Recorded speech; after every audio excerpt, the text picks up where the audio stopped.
Robbie Ray versus Kris Bubic was a masterpiece. Welcome into Fantasy Baseball today on Tuesday, May 20th. I am Frank Stampfl, joined by Scott White and Chris Towers. Today on the show, we did have that fun pitchers duel. The Cubs recalled Matt Shaw, two potential sell-high pitchers. We'll check in on some early round hitters and much more. Well, let's jump in. I don't believe it! My, oh my! All right, players of the night. Scott, you're up first. All right, well, I'm going to go with Matt Shaw because I feel like this was one of the biggest developments of the day. He's back. He very quickly turned things around at AAA after kind of just meandering there at the start of things. If you'll remember the story for Matt Shaw, the big prospect who found his way on the opening day roster as expected, despite missing a lot of spring training with injury. And he just was not hitting at all. The exit velocities were in the toilet. He was taking swings, according to their GM. He was in survival mode, just trying to make contact. And the thing about Matt Shaw is he has this, if you haven't seen him, he has this really goofy looking leg kick in his swing that seems like it could get out of sync pretty easily. And that seemed to be what happened. He actually talked about in the offseason, in anticipation of winning a job, kind of speeding up his swing to account for the higher velocities in the majors. And in between that and the injury this spring, it just seemed like his swing was all out of sync. And that's why he was getting terrible exit velocities and had to be sent down. And it was a struggle down there at first, trying to sync things back up to get that timing down. But it seemed to happen again very suddenly. He had two homer games, back-to-back 2-homer games last week, Thursday and Friday. And his final 9 games at AAA, Matt Shaw hit .343 with 5 home runs, 3 stolen bases. His average exit velocity was 93.4 miles per hour. The max exit velocity, less impressive, but he's not going to be a big max exit velocity guy. So he's 110 is fine. It was 110 was the max. That's plenty. That'll work. That'll work with everything else Matt Shaw does well. And so he came back. He was back in the Cubs lineup here on Monday, and he went 2 for 4 with a double and a steal. So initial returns promising. I'm not saying Matt Shaw deserves to be activated everywhere. I want to be ready to activate him anywhere. Yeah. But in leagues that have an extra corner infield spot, probably need to pick him up again because there's power and speed and even batting average upside here. One thing he didn't have trouble doing during his first day in the majors was making contact. And I imagine that'll still be true for Matt Shaw. Yeah. His issue primarily, he was just timid at the plate. He had a 31% swing rate on all pitches, which is bonkers low. Like, Juan Soto has the lowest among qualifiers at 35%. And Juan Soto is a famously pretty selective hitter. Matt Shaw was timid. He was not being like, it wasn't like, oh, I'm only swinging at strikes. He just wasn't swinging at anything. He had one of the lowest in-zone swing rates of anybody. And look, that'll probably always be the case. He's always run relatively low swing rates when we've seen him in the minors. But it was 40% at AAA by comparison. So I think he just wasn't comfortable at the major league level. And that happens. I love, this is one of my favorite type of player situations. The top prospect who gets called up, flounders, and then comes back because they cost way less. And there's not really anything different about Matt Shaw between this spring when we were excited for him and now. Like, we saw, what was it, 18 games? Did he even get that many games at the major league level before getting sent down? Exactly 18. Man, that was a good pull. And so, like, 18 games is nothing. Like, this is still, you should be almost exactly as excited about Matt Shaw today getting called back up as you were when we found out he made the opening day roster. This is still an exciting look. we have seen him for 18 games and he wasn't good. So I'm not saying that doesn't matter at all. He was clearly overwhelmed. It's just saying that the baseline talent level hasn't changed, or it probably hasn't changed. So the upside is still what you're chasing, and Matt Shaw still has plenty. He only had 35 games above AA last year. He only had like 111 games in the high minors at all.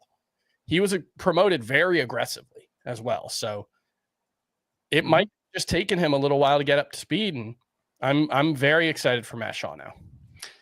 The downside to this move is that the pipe dream of Michael Busch shifting to third base so that Moises Ballesteros could stick around as a first baseman, that's out the window. And it seems like Ian Happ's going to return in the next day or two.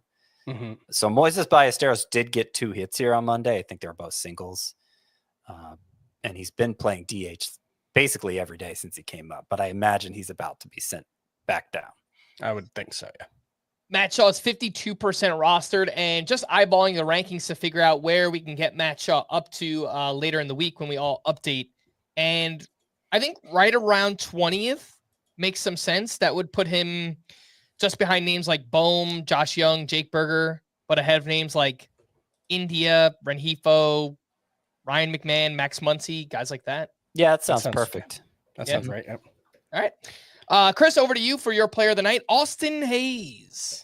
Yeah, Austin Hayes just keeps hitting. And he's only like 57% rostered still. I know there's been some injuries that have kind of disrupted his season, but he went 3 for 5 today. He's hitting .330 with a .977 OPS right now. And that's a fluke.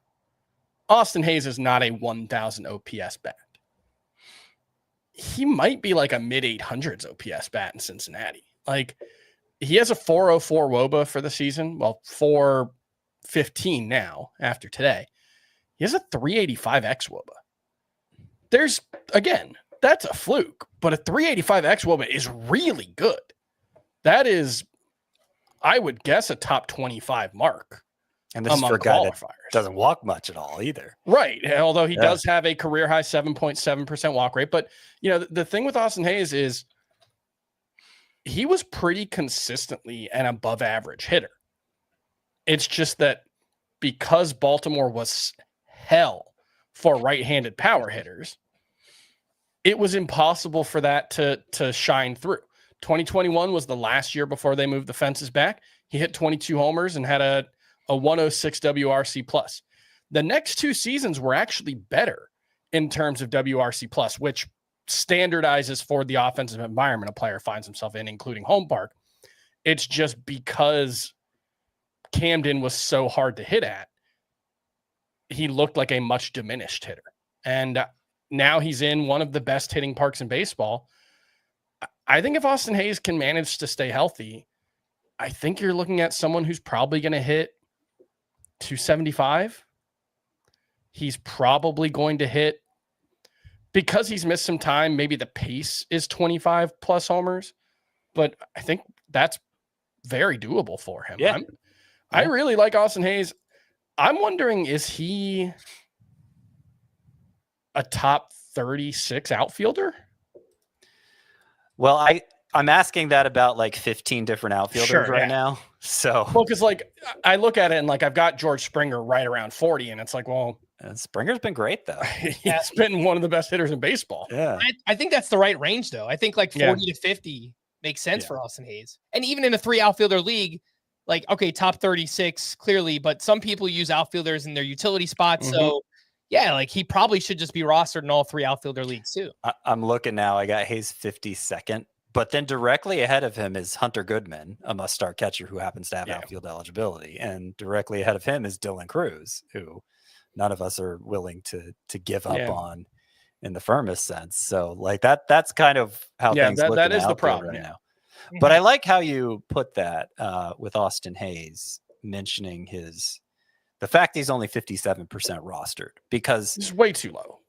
This is where nuance becomes important when we're giving fantasy analysis, because if Austin Hayes was 98% rostered and people were asking if they could if they would dare trade him for Jarren Duran, Mm-hmm. we'd probably be talking down Austin Hayes absolutely. pretty firmly. But that's not the case. He's dramatically under rostered. He's not 1,000 OPS good, as you said, but 850 OPS deserves to be rostered in way more than 57% of leagues. So, I think sometimes people get frustrated because the obvious, this guy is putting up huge numbers and everybody sees it. Guy, we will sometimes talk down. But, you could be a really good player for fantasy and still be overperforming. And part of our role here is to calibrate your expectations for players properly. And right now, expectations for Hayes are being undercalibrated at only 57% rostered. Agreed. And the StatCast stuff looks good. The quality of contact, the expected numbers look great. And I just looked up the pulled air percentage, 28% for Austin Hayes, which is a career high. Last year, it was 23%. For his career, it's 19%. So he understands what he needs to do in Cincinnati, pull the ball in the air. And it seems like good things will happen to Austin Hayes. It must feel so good to hit a ball to left field in the air and actually have something good come from it for the first time since 2021 for Austin Hayes. Let's get Ryan Mountcastle in Cincinnati, man. Which he was like a 22 homer guy that year, right? The last year before they moved those. That was his first full year. He had 22 homers. Yeah. What about Taylor Ward, who has homered in 3 straight? He's got 5 home runs in his past 7 games. He's hitting the ball hard. He's barreling it up. I think, in fact, he's kind of maybe selling out for power a little bit too much, which has led to a lower BABIP here. But clearly in a zone, he's right around 55% rostered. Would you guys rather have Hayes or Taylor Ward? Hayes. I think there's more upside, especially for batting average, but also for power. I think it's probably, I would say that's the case. Ward's one that, like, when things are going poorly, people drop him because there's not a ton of upside. At the end of the season, he's going to look fine, but he never looks like much more than fine over a large enough sample size. All right, let's take our first break. When we return, we'll get to my players, I guess you could say. I'll take the low-hanging fruit, the pitchers duel that we got. We'll do all of that right after this. Liberty and Fever clash in an early season spotlight on CBS and streaming live on Paramount Plus. Welcome back in Fantasy Baseball. Today, we had ourselves a pitchers duel out in the Bay Area. It's time to duel. Kris Bubic up against Robbie Ray. Bubic, 7 shutout innings with 5 strikeouts, 15 whiffs on 91 pitches. And he has allowed a total of 1 earned run over his last 4 starts. And he has gone 6+ innings in 7 of 10 outings this year. Again, that was Kris Bubic. Robbie Ray on the other side, 7 shutout with 7 strikeouts, 11 whiffs on 94 pitches, threw 73% of his pitches for strikes. And he has 5 quality starts in a row. During that stretch, a 1.64 ERA, a .97 whip, 37 strikeouts to 9 walks over 33 innings pitched.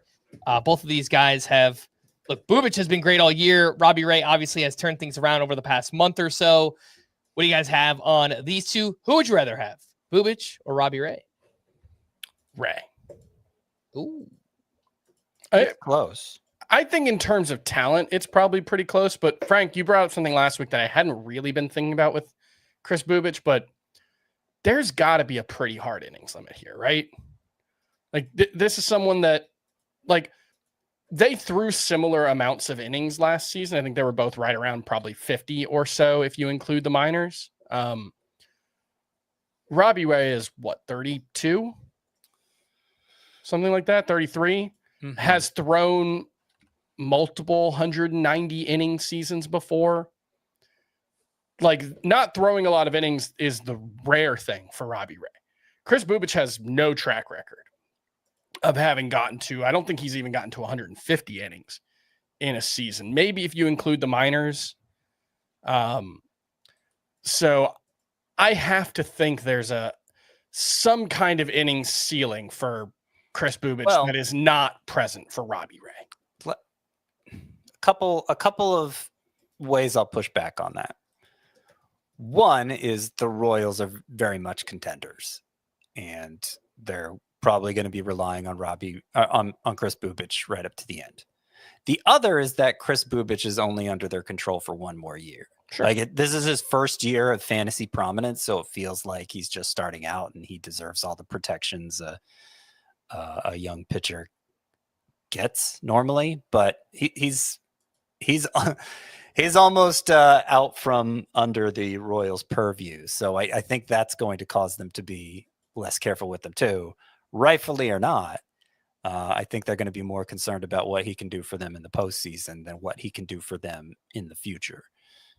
I think that's fair. I would still give Robbie Ray the edge in innings. And Sure. because I think the talent is fairly close, I certainly don't think Kris Bubic is significantly better than Robbie Ray, despite, the 1.20 ERA gap between them. So I have would them give just Ray the edge. I have them just one spot apart in my rankings. So it's nitpicking. I probably have Bubic in head-to-head a decent amount higher just because he is a Sparp, and so those guys get a little boost overall. But yeah, I think they're very close. I bring that up because I don't want to make it sound like I'm down on Ray. I'm not. I think he's must start basically at this point with the way his last 5 starts have gone. All quality starts, 164 ERA, 0.97 whip, 10.1 K per 9. He's looking great. Swinging strike rate is great. It's all great. Except he walks too many guys. He gives up too much hard contact. And those are 2 advantages Bubic has over him, and why I think Bubic has a better floor than Robbie Ray.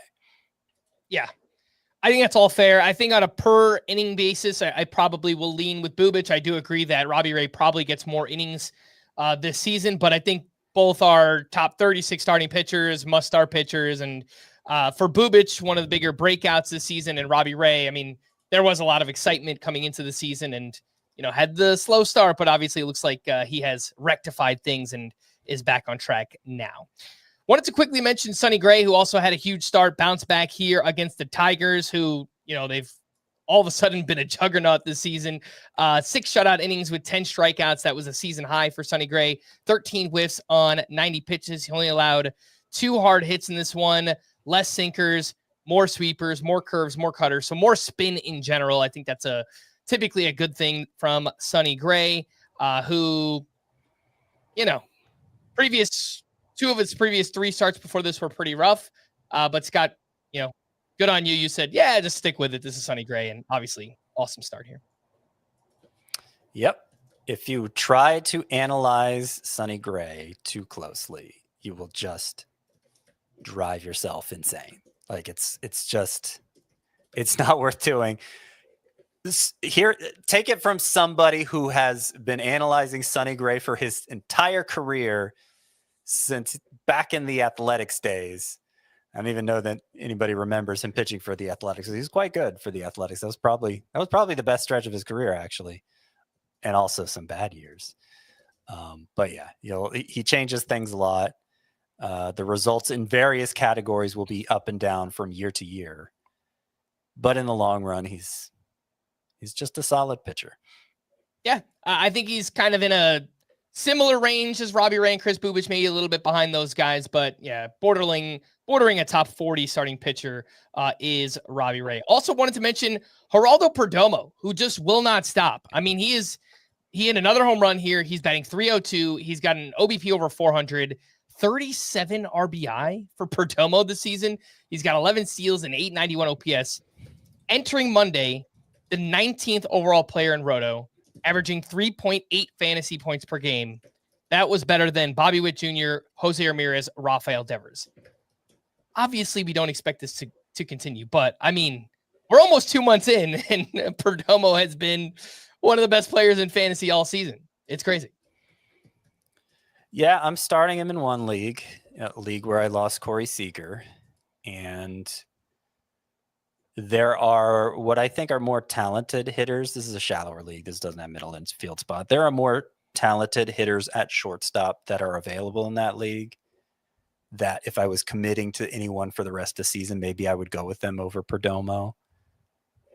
But I'm not. They're still out there. Nobody's picked them up. I'm eventually going to get Corey Seager back and obviously start him again. So I'm just happy to ride it out with Perdomo for now.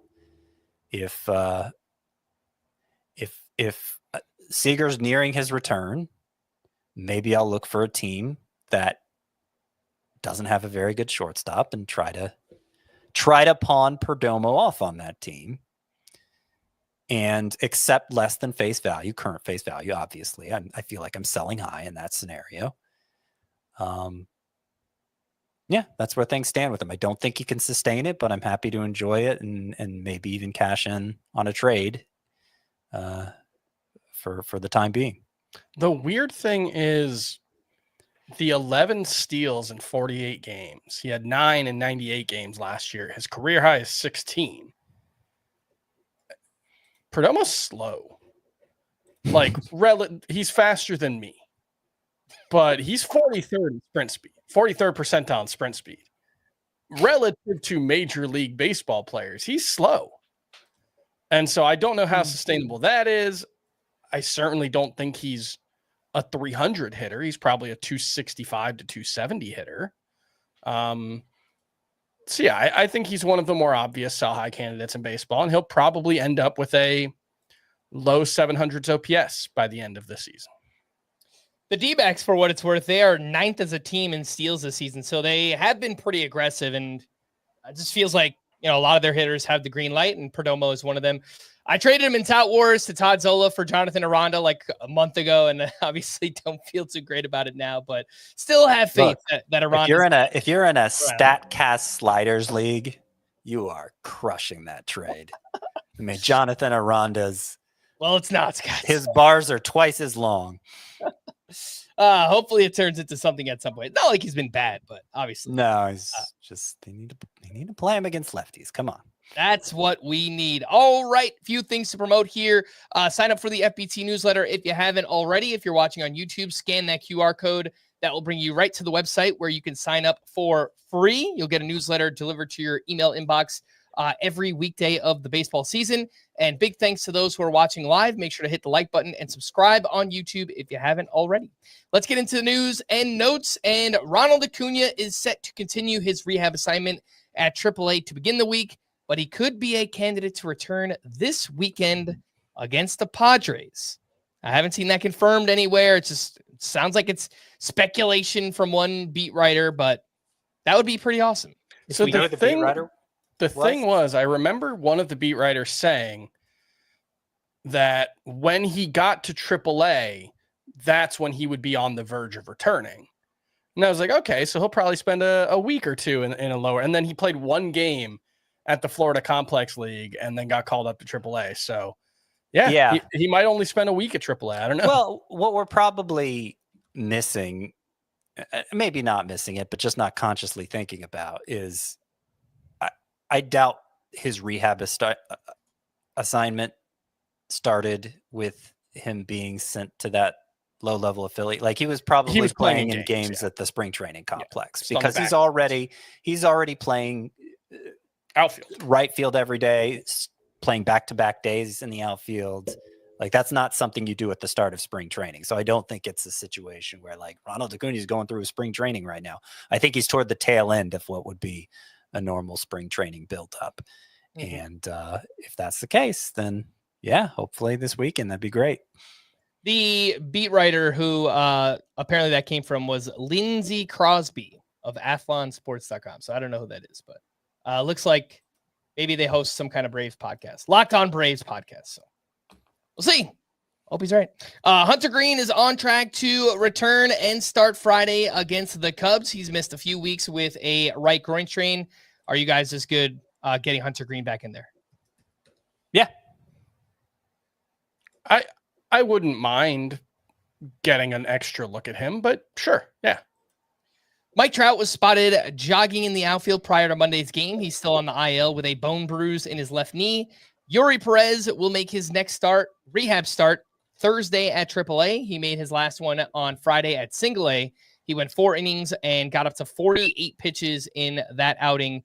He's 58% rostered, so still available for now. Not in any of my leagues because I made sure to pick up Yuri Perez in any league that offered IL spots.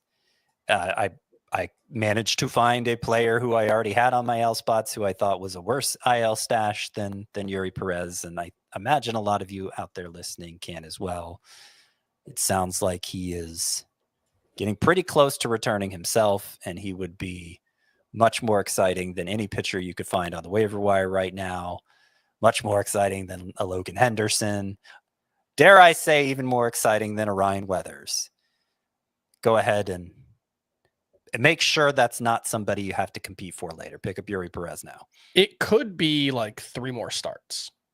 If he got up to almost 50 pitches, they've been working him slowly so far, but if he gets up to 65, close to 70 in his next one, yeah, it could be like 3 more starts, and we're talking about an early June return, which would be about 14 months after the surgery, and would probably put him at a spot where they don't really need to manage his innings too much. They would probably go try to get him 5 days of rest pretty regularly. Maybe, around the All-Star break, skip a start or two, but 80 to 90 innings coming off surgery, that doesn't seem irresponsible for a guy who's done 100 innings before. So yeah, no, I think it's exciting. I'm also very happy that they're keeping him just in the spots where we have StatCast data. The Phillies doing that with Andrew Painter, also just straight from single A to triple A. Love this. We're getting all the data we want from these guys, and they look like themselves so far. So that's exciting. As expected, the Phillies optioned Mick Abel back to the minors after his stellar debut on Sunday. The Cubs aren't expecting Shota Imanaga to return until, quote, well into June. He's on the IL with a left hamstring strain. Speaking of the Cubs, Porter Hodge will go on the IL with an oblique injury. We didn't learn about that until after the Cubs game on Monday, which is pretty annoying for anyone who had Porter Hodge in their lineup. And they had a save opportunity right away. Ryan Presley pitched the 7th. Drew Pomeranz in the 8th, and then Daniel Palencia got the 9th inning with a 1-run lead. He gave up 2 runs on a walk and 2 hits, took his first blown save and first loss. Worth noting, he should have gotten out of that inning. Kyle Tucker, I think, just dropped what should have been the 3rd out to extend the inning. It wasn't called an error because, as we talked about last week, hit inflation is a real thing. But that, I believe that would have been the last out of the inning. I was watching this game. I think I recall that was a pretty tough catch, though, no? Sure. It was still a drop ball. I'd have to see it. I didn't see it. So you're breaking news to me here. But I think with Porter Hodge out of the picture, like either way, I don't think Daniel Palencia is the answer for the Cubs. And I think with Porter Hodge out of the way, they probably just need to give Ryan Presley another shot at this point. It's been, since they put him in lower leverage work, it's been 5 scoreless appearances, but more than that, he's more than doubled his swinging strike rate in those 5 scoreless appearances. And I know we're talking about, it's 5 relief appearances. So it's like 2 swinging strikes in this one, 3 swinging strikes, like obviously small samples where you could get misleading numbers, but that goes for his stretch with just the 6% swinging strike rate too. You're always dealing with small samples with relievers. It's, I don't know what else they want to see from Presley. They've talked like they eventually want to move him back in the closer role, and this would seem to present them with that opportunity. If they don't go with Presley, it probably means they're just done with him closing, period. And B, could be Brad Keller. He's been interesting in their bullpen. He's throwing like 3 miles per hour harder. The numbers have been good. Huge ground ball rate, missing bats, not at an amazing rate, but enough to get more than a strikeout per inning.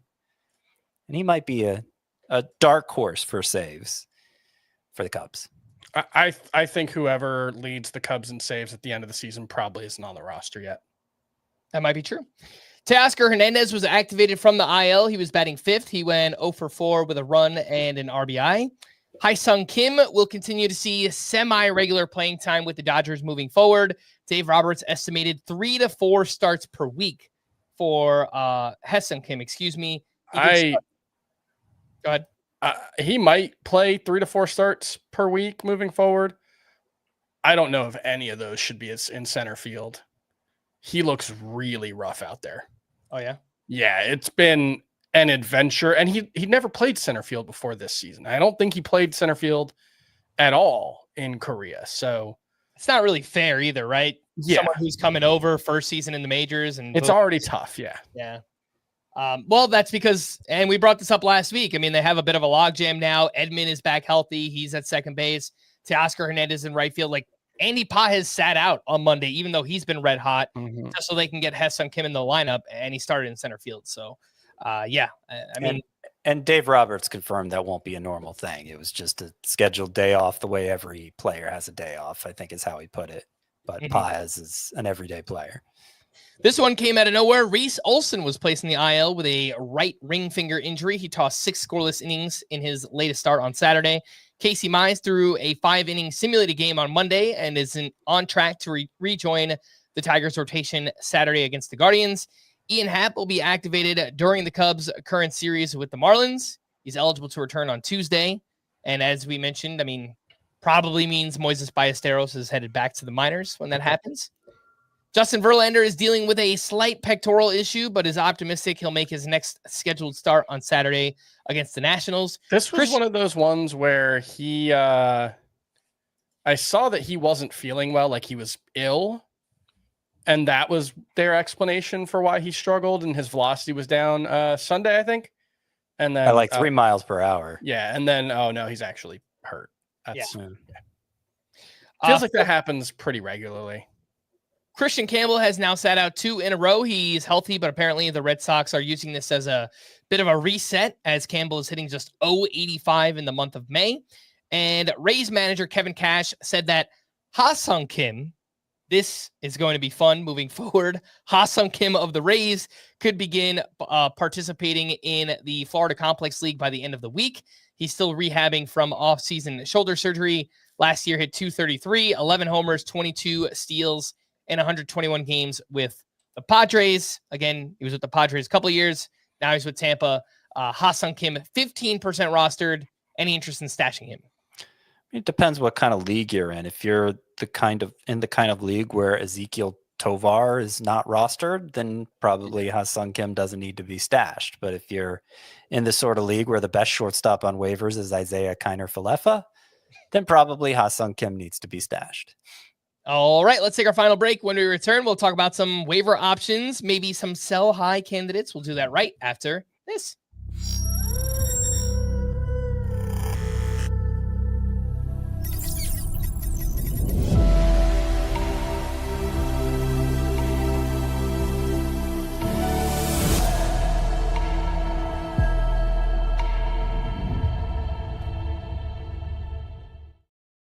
Welcome back in Fantasy Baseball today. Some waiver wire hitters from Monday's action. Just want to check back in on Agustin Ramirez because I know we talked a lot about him when he first got called up. And, you know, I saw some people joking like, oh, he fell off the map, blah, blah, blah. But you look at it, he hit his 6th home run. He's hitting .267. He's got a .930 OPS. Plate discipline looks fine.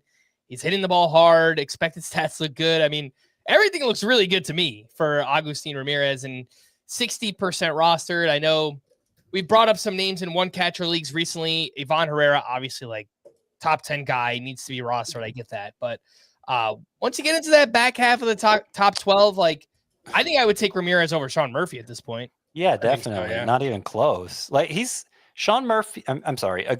Agustin Ramirez has hit safely in 10 of his last 12 games. And like several multi-hit games in there. And like he's batting over 300 during that stretch. I understand he's not homering every other game anymore because nobody does that.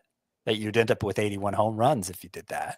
It just felt like there was commentary that he like fell off the face of the map. No, I understand. I checked and Scott's math is right on that, by the way. Thank you. Thank you for confirming that. It's just, you know, the the overreacting to the week to week is not something that should be happening in baseball. That's it, in football. I get it. Even in football, it's kind of, you kind of shouldn't do that, but there's only so big of a sample in football, and it's the nature of the sport is very different. So I understand, but don't apply that same style of commentary to baseball. It's just, you got to at least go month to month with it, at least. I've been genuinely confused at the discourse around Agustin Ramirez that Frank is referring to, because I've seen the same thing where people were like, "Oh, he fell off. Oh, he's a flash in the pan." It's like, at no point has his OPS for the season dropped below 816. This is a rookie catcher who is, I mean, look, it's only 23 games, but he was a top prospect. He put up good numbers in the high minors, and through his first 23 games, his OPS has not dipped below 816 at any point, and the underlying numbers are excellent. So I don't understand why, like, he's going to play regularly despite them having 3 catchers on their roster. He's going to DH a ton. Yeah. I see no real reason to be skeptical of Agustin Ramirez any more than you would be skeptical of any player with a 23 game sample size, which, okay, pretty decent amount of skepticism there, but he's done about as much as you could possibly ask for. Yeah. I would rather have him than Drake Baldwin. Certainly. I think of the pop-up catchers so far this season, it's only Ivan Herrera that I'd rather have ahead of him. Yeah, I would take Ramirez ahead of Wells, Tyler Stevenson, Goodman, Murphy, Alvarez, Carson Kelly, all those names. It's unanimous. All right. Ezequiel Tovar, back-to-back games with a home run. We spoke about him quite a bit on yesterday's podcast. If you do need a shortstop replacement in shallower leagues, Tovar is a name to look at there. Taylor Ward, we mentioned earlier as well. He is in a home run binge right now, and another name that you can just kind of ride it while it's hot. Chandler Simpson did not start on Monday, but he came on as a pinch runner. He swiped 2 more bags and pretty much is doing exactly what we want. He's hitting .301. He's got 11 steals. He's got 15 runs in 26 games.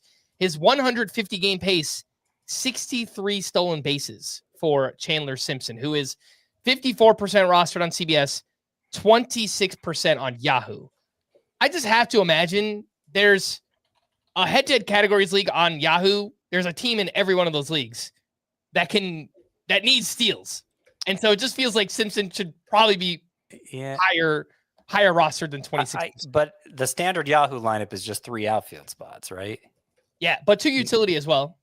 Yeah, even so, I can understand him getting squeezed out. Given the state of the outfield we just talked about, like, if it's a head-to-head categories, that's Yahoo's primary format, right? Head-to-head categories. Yes.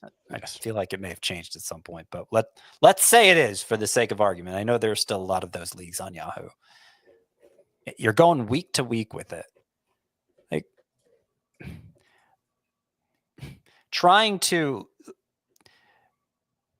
even if you're a little light on steals, you might win steals some weeks. But if you have Chandler Simpson occupying one of your 3 outfield spots, and only 3 outfield spots, it's hard to make up in the other counting stats, home runs, RBI. Like, he's doing you a big disservice in each of those categories. So we got Austin Hayes, who we are struggling to get into the top 50, which means in a 3 outfielder league, he might not be rostered in every league. Everyone. And so I can understand Simpson not being either, because I'd rather have Hayes than Simpson pretty easily. Yeah. I mean, Austin Hayes is only 23% roster on Yahoo too. So I do agree with that. I mean, all around player. Right.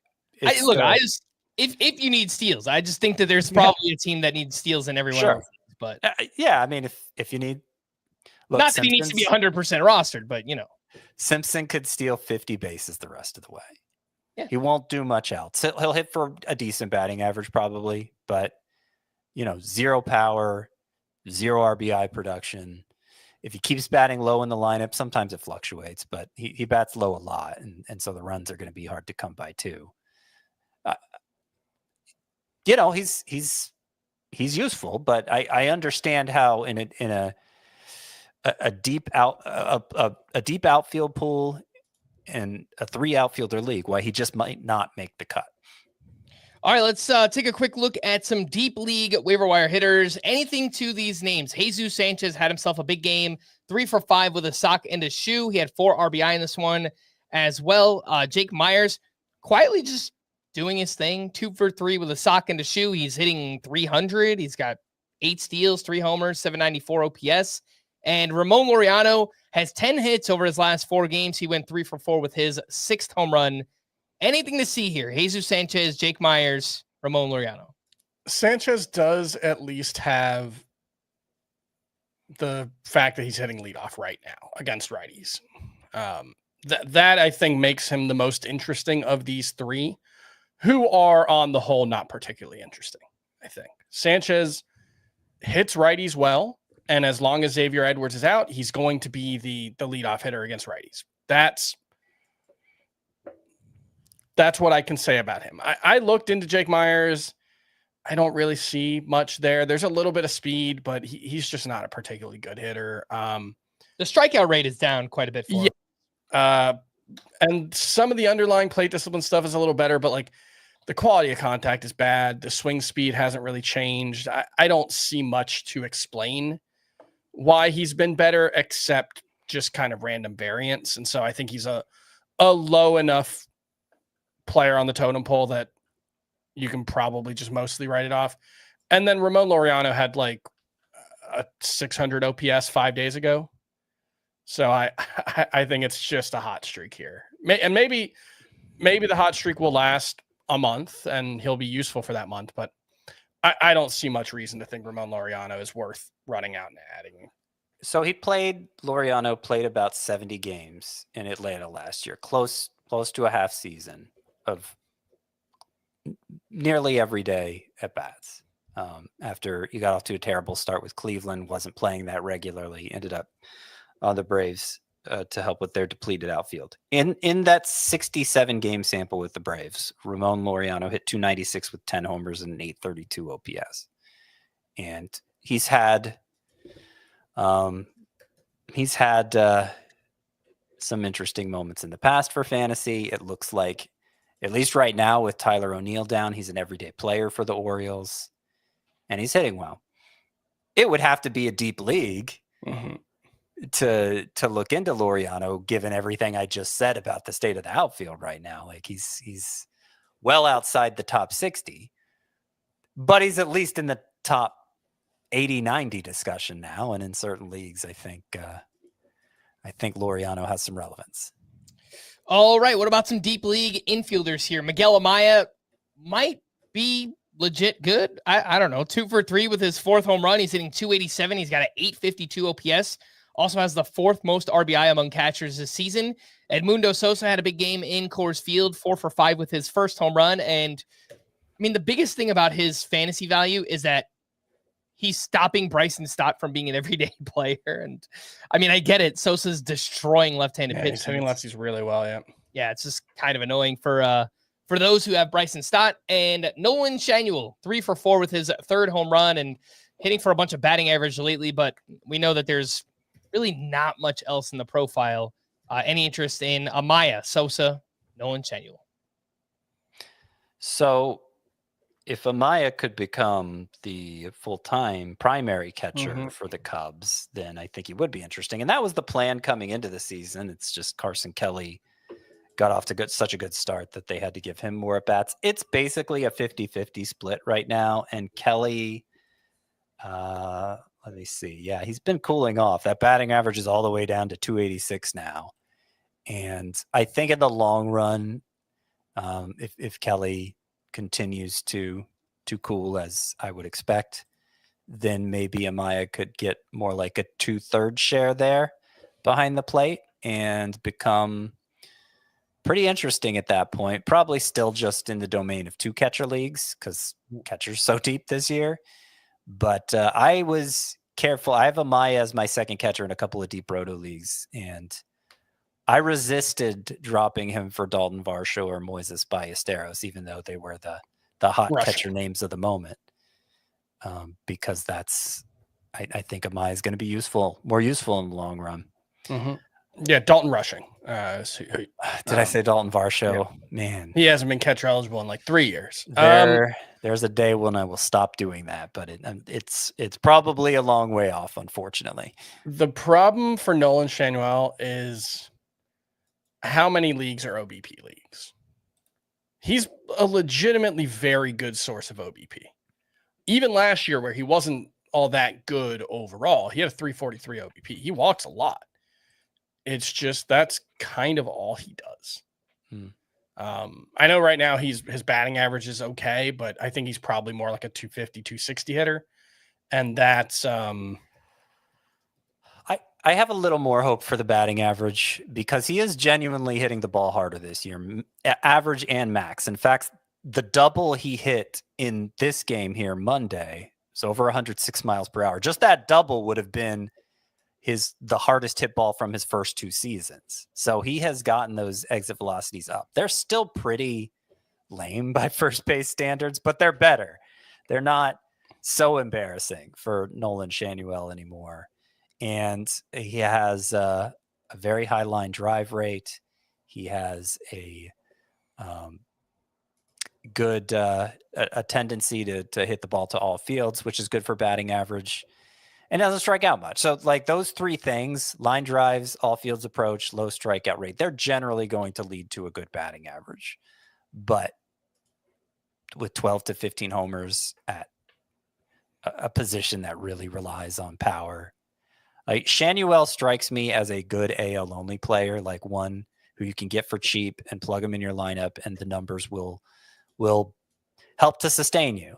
But there just isn't the upside for standard fantasy league play, I would say.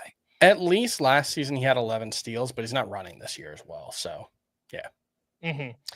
All right, 2 names, waiver wire pitchers here, 2 very deep names. I don't know if either of these matter. You guys tell me. Colton Gordon, a solid outing at Tampa Bay, 5 1/3, 3 runs, 7 strikeouts. That's Colton Gordon of the Astros, by the way. So very deep league name there, only 6% rostered. And Davis Martin of the White Sox pitched very well against the Mariners, 7 1/3, 2 runs, 3 strikeouts. And he's got a 3.49 ERA, 1.27 whip, but not many strikeouts at all. Do either of these names matter anywhere? In AL only, definitely. Yeah, that's about it, right? I cannot get excited about either of these names. Fair enough. Are either of these 2 sell-high pitchers? Nick Lodolo looked great at the Pirates. 6 innings, 1 run, 7 strikeouts to 1 walk, 12 whiffs on 89 pitches. Changed up the pitch mix again in this one. It was more changeups and sinkers, less fastballs and curves.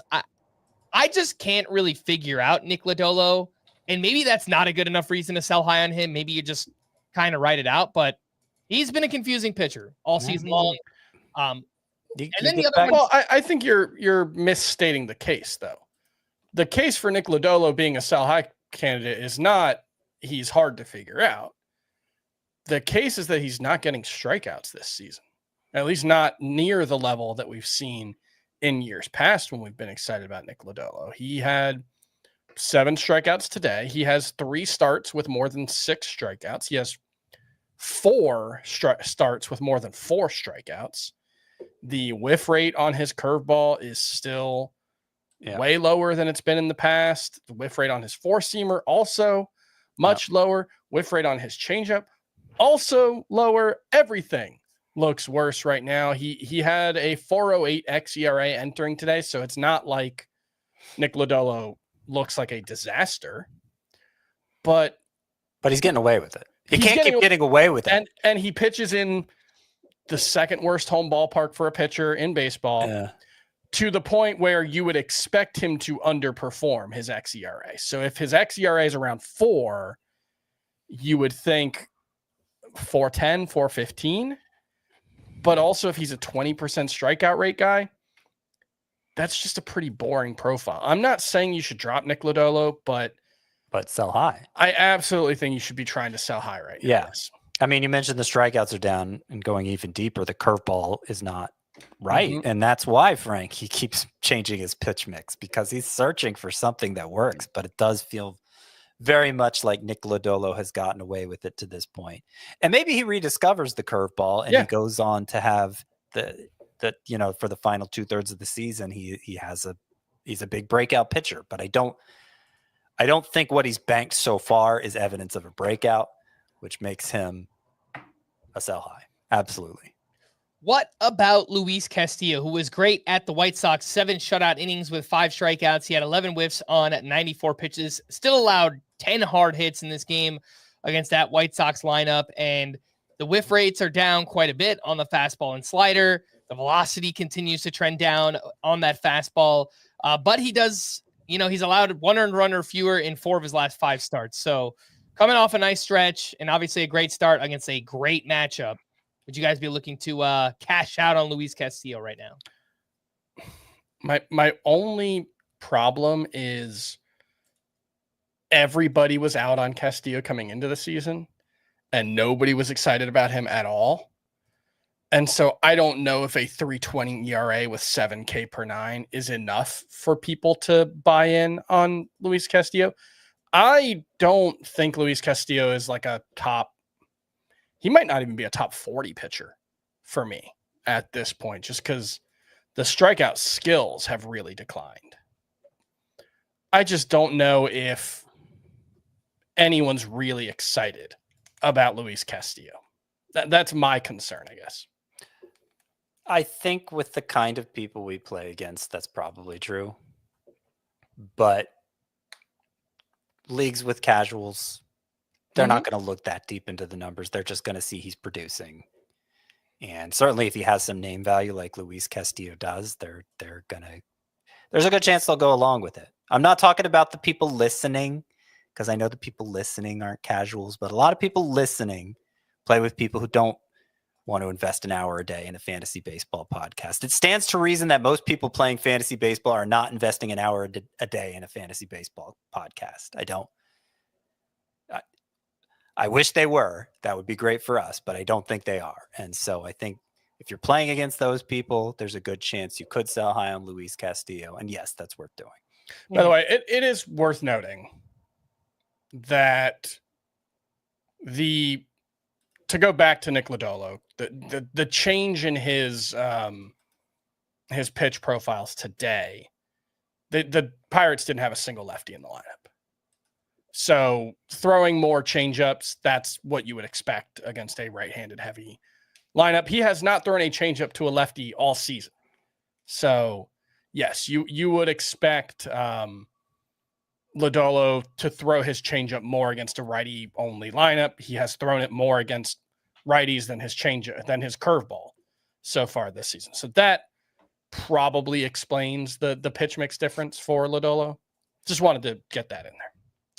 All right, I did have a segment here checking in on some early round hitters, but we are up against it a little bit. So I'll just mention the names, and you guys tell me if there's anything that you have seen in the profile or anything that pops up on these guys that maybe worries you at all. But Jarren Duran, Julio Rodriguez, William Contreras, and Juan Soto.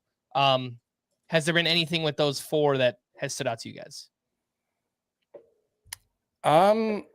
Duran's quality of contact has taken a step back pretty much across the board, except weirdly, he is hitting the ball harder. It's just that the direction and location of those hard hit balls is worse. But the plate discipline looks mostly the same. The strikeout rate is identical. The average exit velocity is actually up, as I mentioned. So I think eventually Jarren Duran will be fine. Maybe he's not as good as he was last season. Okay, that's not really a knock against him. And then Soto, look, I had a small amount of concern that the move from Yankee Stadium to Citi Field would be bad for him. It's got the same deep dimensions in the power alleys as San Diego does. It has very similar park factors for left-handed hitters as San Diego. All of that is worth noting. On the other hand, he has a 434 expected WOBA on the season, which is the 3rd best of his career. even when he was underperforming in San Diego, it's not like he was underperforming his expected WOBA by 70 points. It was more like 25-ish points. He's underperforming by 70 points right now. I think if there's any buy low opportunity for Juan Soto at all, you should take advantage of it. His expected WOBA over his last 100 plate appearances is 516, which is like Aaron Judge levels. Yeah. The expected, I have almost no concern about Juan Soto. Soto has the fifth highest difference between his slug and his expected slug this season too. So I do wonder if maybe, you know, what you're talking about, Kris, with the dimensions in Citi Field, maybe he's someone that will now kind of underperform expected stats as a result of it. Sure, that's possible, but even then, it's like, yeah, he probably hits 285 instead of 300, and he probably hits 30 homers instead of 35 homers. Like that, right? He had 35 homers in his final season in San Diego. Yeah, it might be he's a 35 homer guy instead of a 40 homer guy. I really have no concerns he didn't about really Juan Soto. underperform his expected stats in San Diego much at all. Like his expected stats were just worse in San Diego. Yeah, well, it was 25 points in 2022. It was 13 points in 2023. So he did a little bit, but for his career, he's underperformed by 17 points. Actually, you know what the biggest underperformance of Juan Soto's career was? Last season. Last year. Last year, he underperformed his ex-WOBA by 40 points. It's crazy. Crazy stuff. So I have zero concerns about Juan Soto. He is going to be absolutely fine. Did just want to mention with William Contreras, who had a 4-hit game here. It's been underwhelming. I think this fractured finger obviously has been a huge part of slowing him down this season. The quality of contact is down quite a bit. The expected stats don't look good, but again, he's playing with a fractured finger. So I think that explains a lot of what's going on with William Contreras. But he's heating up though. That finger's getting better every day, and so is his bat. Yeah. Some hitting leftovers here. Cedric Mullins, 1 for 3 with a sock and a shoe. His 10th home run, his 7th steal. Bryce Terang, who was slowing down a bit in May, had a big game, 2 for 4 with a double and his 13th steal. Kyle Schwarber hit his 16th home run, the 300th of his career. Alec Boehm looks to be picking things up, hit his 3rd home run, and in his last 25 games, hitting 333 with an OPS near 900. I know Lourdes Gurriel hit a home run in that late game. Mookie Betts hit 2 homers. Ohtani hit his league-leading 17th home run.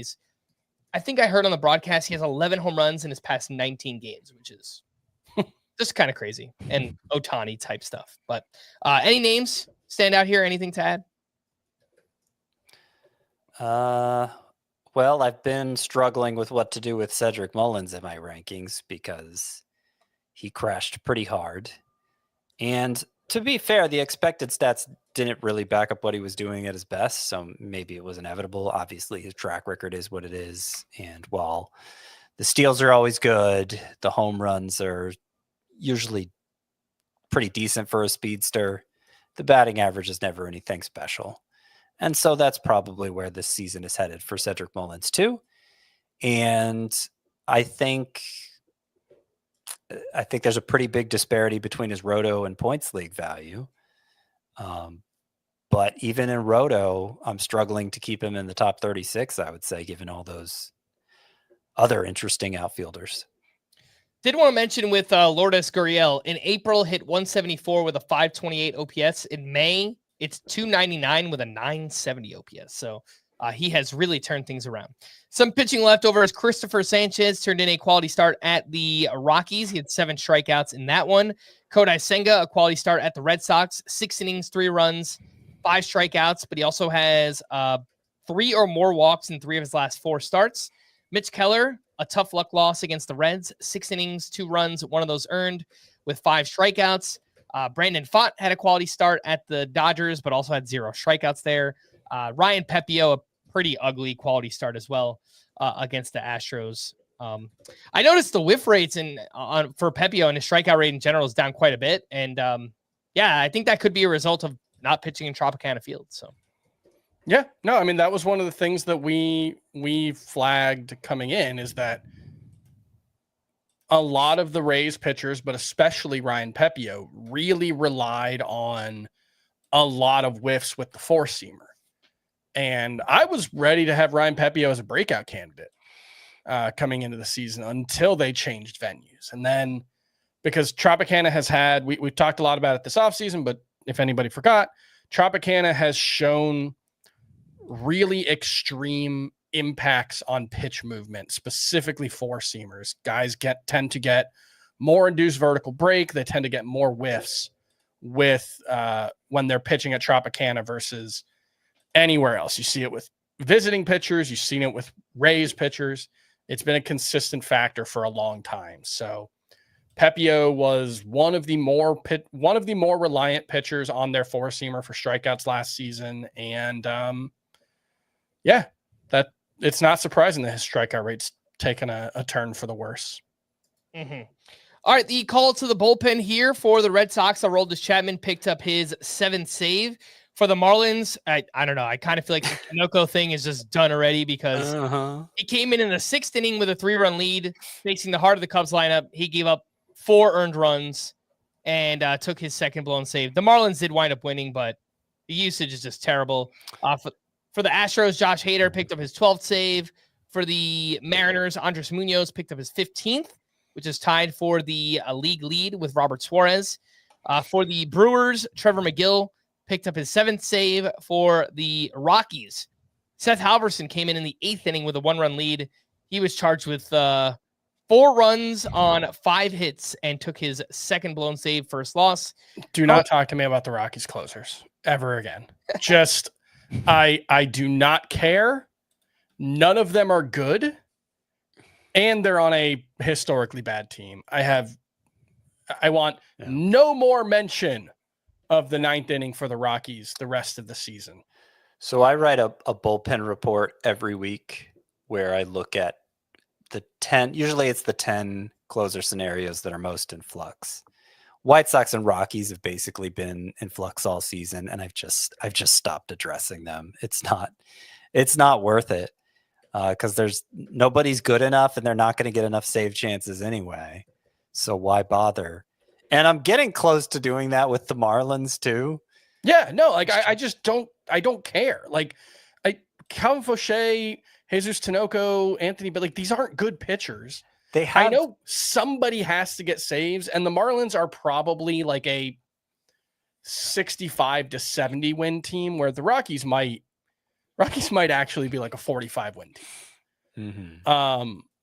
So like there will probably be 10 to 15 more saves with the Marlins and the Rockies, but I just don't care very much. For now, I'm continuing to address the Marlins situation because I think they have good enough pitching that if they could ever settle on something, like Tinoco had the blown save, and then he came back the very next day with a scoreless night that got the save, and it's like, oh, look, they're finally settling on Tinoco. And then his last 2 appearances have come prior to the 8th, much less the 9th. Yeah. So I'm guessing at this point, Anthony Bender, who has like a 1.80 ERA, albeit with not so great strikeout and walk rates, I'm guessing Bender would be the first choice now, but it's almost like they're actively not trying to choose somebody. Mm-hmm. The biggest thing for me with the Marlins guys is they're just all so bad. I just have no faith in any of them. Yeah. For the Royals, Carlos Estevez picked up his 14th save, all the way up to 14 already. Good for him. For the D-backs, Shelby Miller got the final out for his 5th save, and for the Angels, Kenley Jansen picked up his 9th save of the season. To stream or not to stream on Tuesday, and as we mentioned yesterday, this was a pretty good day here. We have Will Warren up against the Rangers, Nick Martinez at the Pirates, Jameson Taillon at the Marlins, Ryan Weathers home against the Cubs, Logan Henderson home against the Orioles, Hayden Birdsong home against the Royals, Gunnar Hoagland home against the Angels. Yeah, we liked Tuesday's streamer selection when we talked about it yesterday. I think I went with Logan Henderson against the Orioles first, then Nick Martinez at Pittsburgh. But I also like I like Taillon more than Taillon. Yeah, I like Taillon more than Martinez personally. I like Martinez more, but yeah, sure. They're both plenty startable. I'm not opposed to starting Birdsong against Kansas City. I just think it might be a 4-inning start. coming out of the bullpen, transitioning from the bullpen. Zach Littell against the Astros, probably going to turn out to be a quality start. There's Will Warren against the Rangers, I think, is interesting. It kind of like Birdsong. There's a good chance it's on the shorter side. I actually like Hoagland a lot too. I think I would put him third on that list behind Henderson and Nick Martinez for me. And then on Wednesday, we have Andrew Heaney is home against the Reds. Cade Horton is at the Marlins. Tomoyuki Sugano is at the Brewers. We have Andre Palante home against the Tigers. Shane Smith home against the Mariners. Logan Evans is at the White Sox. JP Sears home against the Angels. This is significantly less interesting. Milwaukee's been a pretty mediocre offense, especially at home. They actually have been the worst offense in baseball at home, which is pretty surprising because it's not a bad place to hit.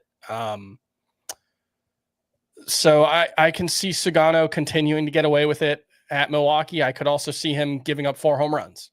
The way his season's worked out, it would be 4 solo home runs. I think Sugano might be the most interesting of this group, though. I go Shane Smith over him. Shane Smith, Sugano, and then third would be Cade Horton just because he's at Miami. Yeah, I mean, JP Sears versus LA is not horrible. The Angels, that's pretty not good. Dodgers. But I don't love any of these guys. All right, let's wrap up with some Team Name Tuesday, and these are from Owen on X. Bulls on Paredes. Yeah, absolutely. Cease and the Sticks. Sure. What's the Sticks? Who is he referring to? I assumed it was like a cease and desist, but the other ones are musical related, so I don't know. Well, no, I guess no. I think that's it's just a pun. But because bats are called bats? sticks. Okay, because it's reference to baseball bats being sticks. Okay. Maybe. And of Rice and Ben. Yeah. This one's from Jake and KC. A bird song. Kind of reminds me of Uncle Ben's Rice more than the baseball player Ben Rice. I don't know why I haven't made that connection before. I have thought about that too. From Jake and Casey, a bird song in the hand is worth 2 in the bush. You know, I hate cramming multiple names into a team name, but I think this works because Bush doesn't make you like it doesn't. It's not like a slight pronunciation of the word, you know, so it doesn't slow you. There's just the bird song slowing you down as you read through it. And you know, if Jason Worth and Brad Hand were both playing, it'd be even better. Get 4 names in there. Jeez, that's like your kryptonite, Scott. These are from Ryan Rice Cole Miller. Sure. And gosh, do I have to do this? So to the tune I of, like this one because it's all a dumb pun. Yeah. In addition, do you want me? I'll sing it if you're go for it. To the tune of "Creep" by Radiohead. I'm a door, I'm a window, because Adele, I'm a door. Yes. I like that one. That's a good one. It's bad, but I like it. Yes, he was certain that you would both hate it. So these are from Matt. Mitch Spence, none the richer. That these were 100% sent for me. I didn't see the email, but I can confirm. I don't know if you guys know any of these bands, but these are all great. I've heard of the last one. You have heard Sixpence None the Richer. That they sang Kiss Me and There She Goes, late 90s, She's All That soundtrack, I think. You know those ones. Yeah. Snell and Sebastian. Yep. Band of Horses. Yep. And Death Cab for Mookie. Yep. And that's the one I've heard of. Cutie instead of Mookie. Would not have thought Scott would know Death Cab for Cutie. Not on my bingo card. Yeah. This one's from Andrew Field of Seams. Sure. This one's from Jason. Here are 2 Simpson-themed team names. Shelbyville 9. Yep. And so here's how you improve this one. Shelby Mill 9. Boom.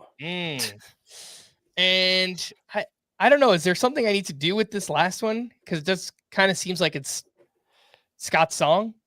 Caminero endorsed by a clown, but it might It's be kinda- a Simpsons thing that I don't understand. It's kind of mixing the original song with the endorsed by a clown line with my Caminero parody in place of Canyonero. Yeah. I don't know. Nice. Good do you- try, Jason. I appreciate the effort. Do you want to sing it, Scott? Because he says you have to sing it to the Canyonero theme. So, Well, it doesn't really, the endorsed by a clown, it's like speak singing, it's a country fried truck endorsed by a clown, except I can't remember what that translates to in my parody.